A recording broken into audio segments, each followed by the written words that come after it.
Sveiki, jūs žiūrite ES bendrai finansuojamos programos Žiūrėkite, ką valgote tinklalaidę.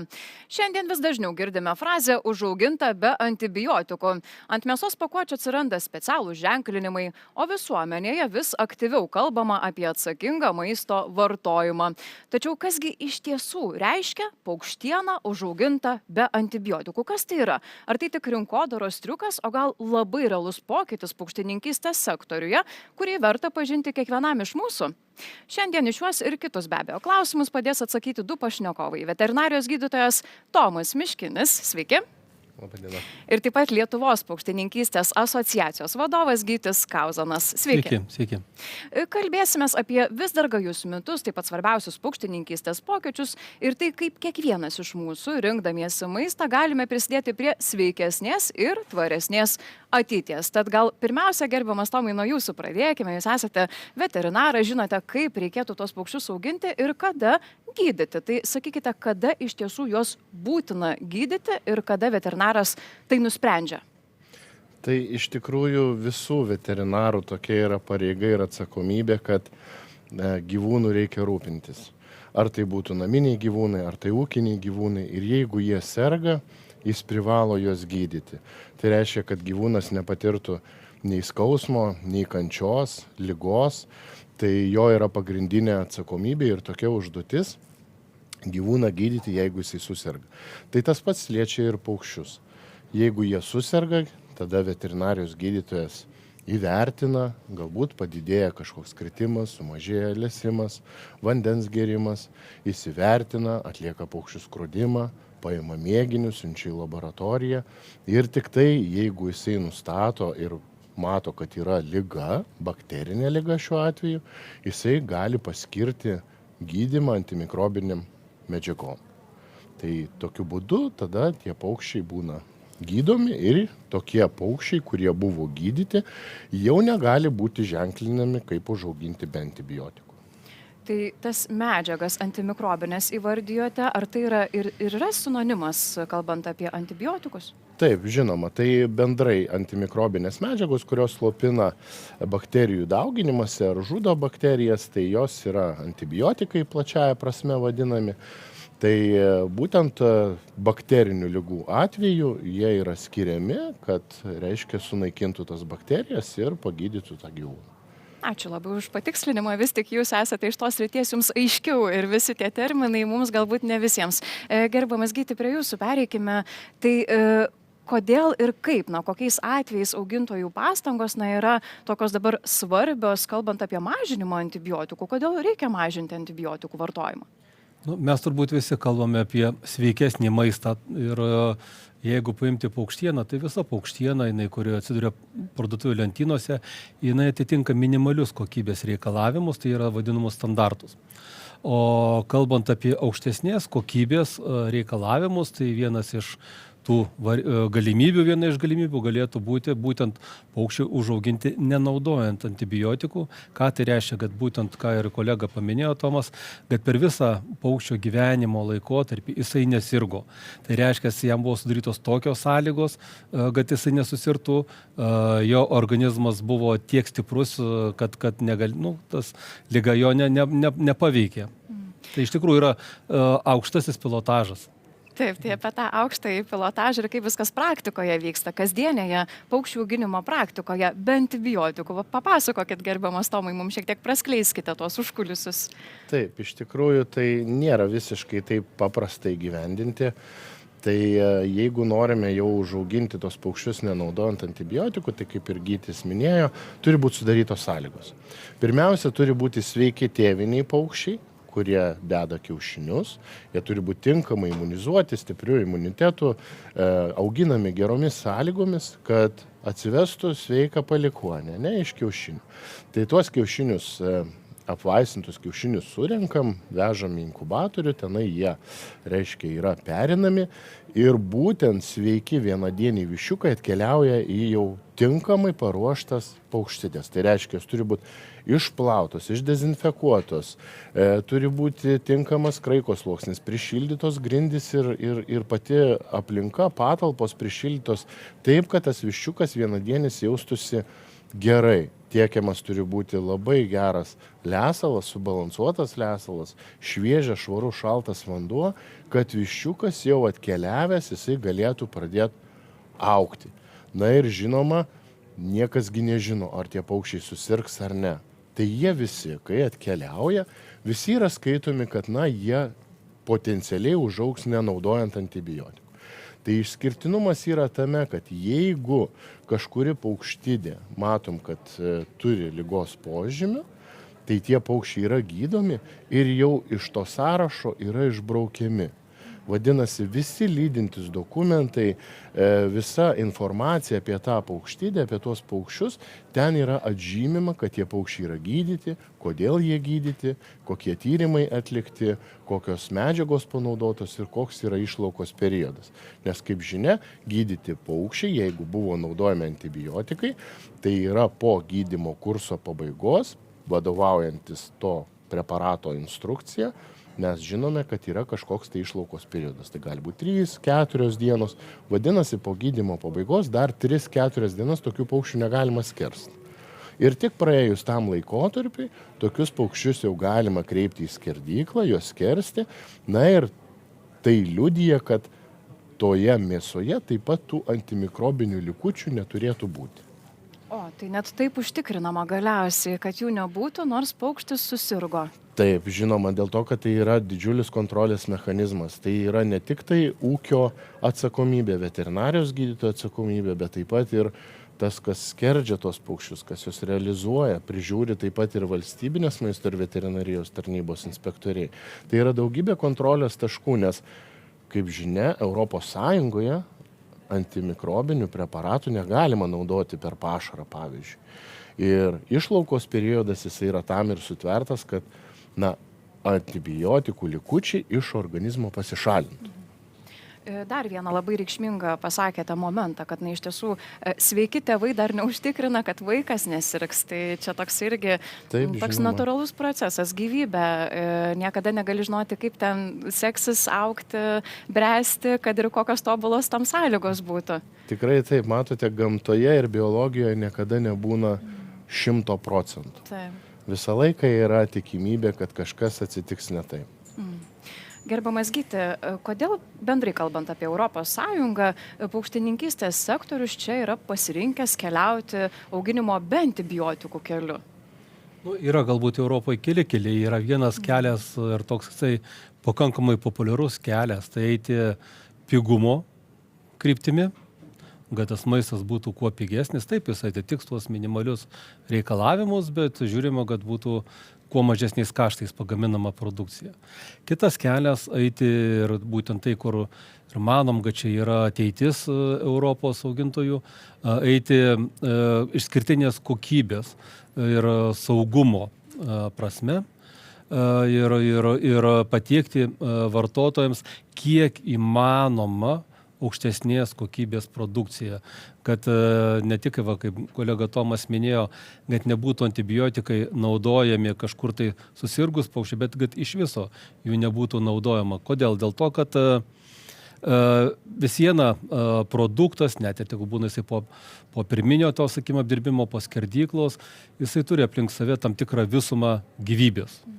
Ir jeigu ten yra bakterijos ar mikrobai, kurie gyvūnas buvo gydytas antibiotikais, gali būti, kad išsivystys atsparumas antibiotikams ir patekus į aplinką, ar tai, sakykime, mėšlo į dirvą, ar tam pačiam maistui pakliuvus pas žmogų, gali išsivystyti atsparumas antibiotikams. Tai būtent, kad to išvengti ir sakom, kad eikime tuo kokybės keliu ir pasistengime užauginti be antibiotikų. Ir aš labai džiaugiuosi, kad ta paukštininkų iniciatyva jau atranda pasekėjų ir mes matom, kad ir kituose gyvulininkystės sektoriuose būtent tas kelias užauginta be antibiotikų darosi vis populiaresnis. Ir labiau vertinamas, kas svarbiausia. Žmonės vertina tą kokybę, o apie kokybę daugiau norėtųsi jūsų ir paklausti, o kasgi užtikrina, kad tikrai užauginta be antibiotikų bus kokybiška ir kaip vartotojai tą atskirti?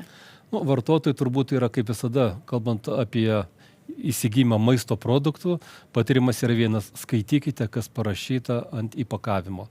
Nes tikėtina, kad jeigu jau augintojas užaugino, ar, sakykim, ta perdirbimo įmonė perdirbo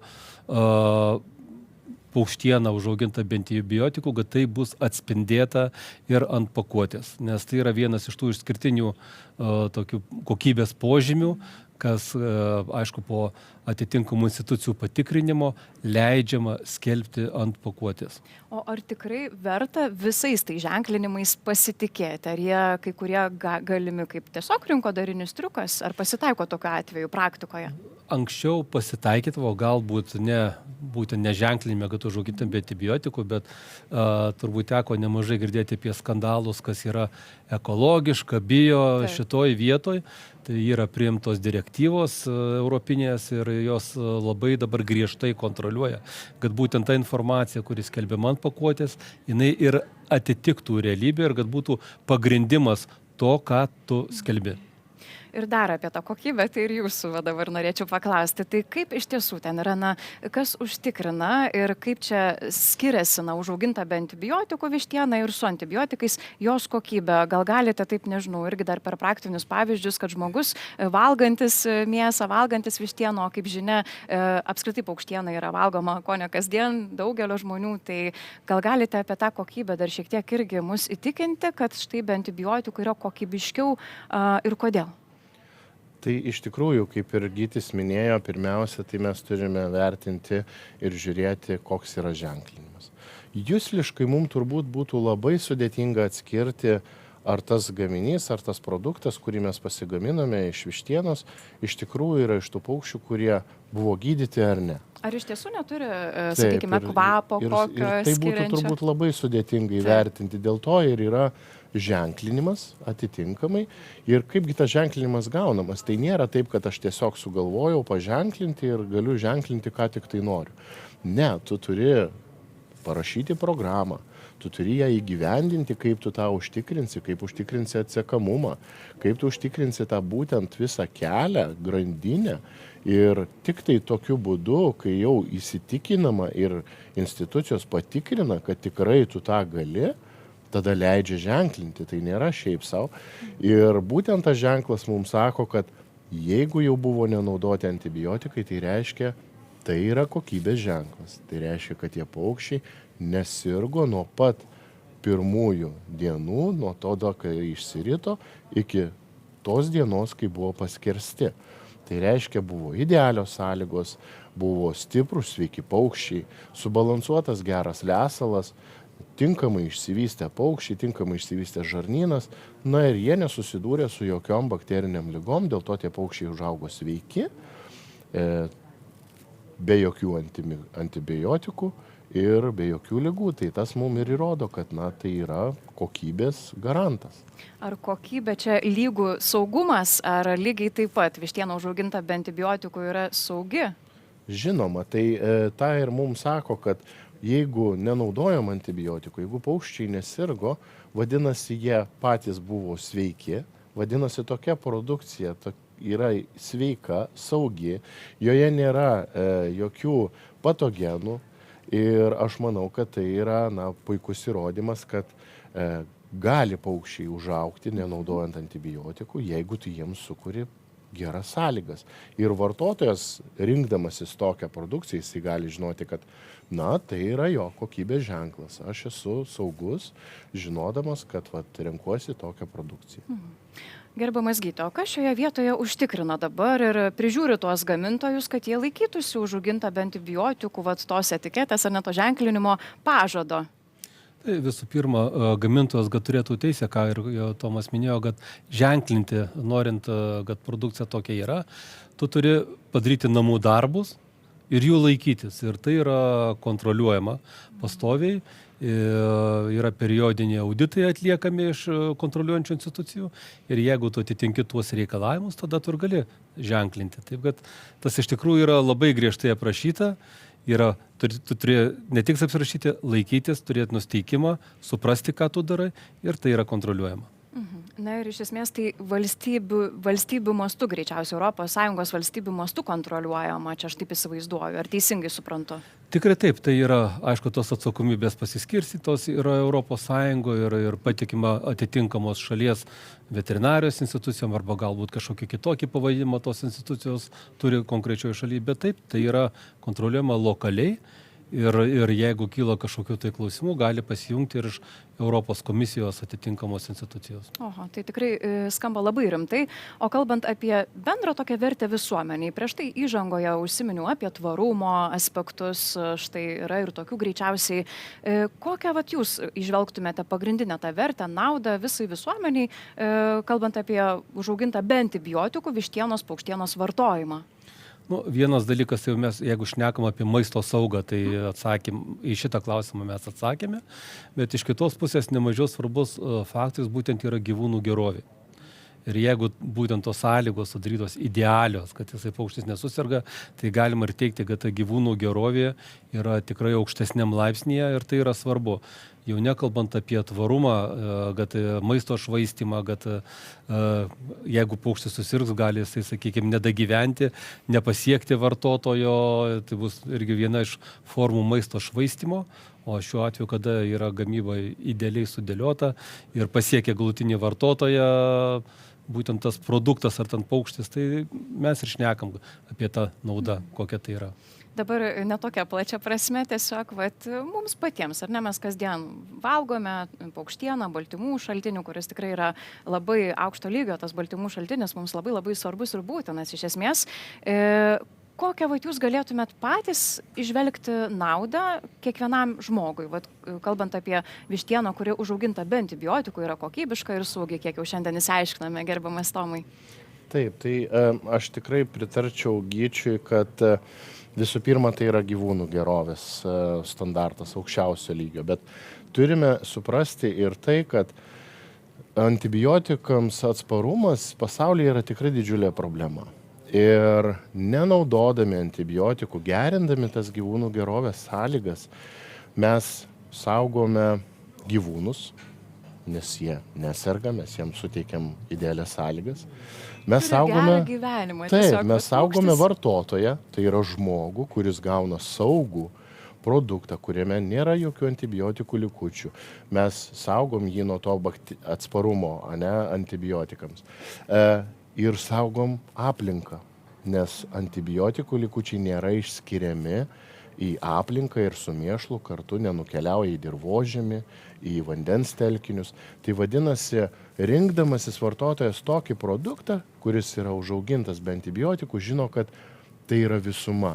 Tai yra toks vienos sveikatos principas, kada mes saugom gyvūną, žmogų ir aplinką.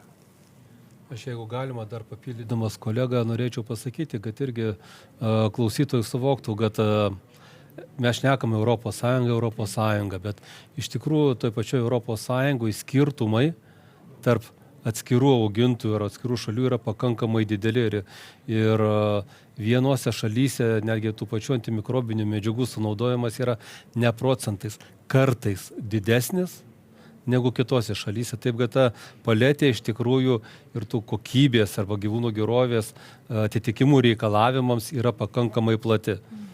Na taip, labai svarbu pažymėti, greičiausiai ačiū Jums abiems už pokalbį ir noriu visiems priminti, kad šiandieną kalbėjome su veterinarijos gydytoju Tomu Miškiniu, dėkojame Jums, ir taip pat Lietuvos paukštininkystės asociacijos vadovu Gyčiu Kauzonu. Ačiū ir Jums. Dėkui. Na ir primenu, kad tai buvo ES bendrai finansuojamos programos Žiūrėkite, ką valgote tinklalaidė. Aiškinomės, ką iš tiesų reiškia paukštiena užauginta be antibiotikų. Ačiū visiems žiūrėjusiems, iki kitų malonių susitikimų.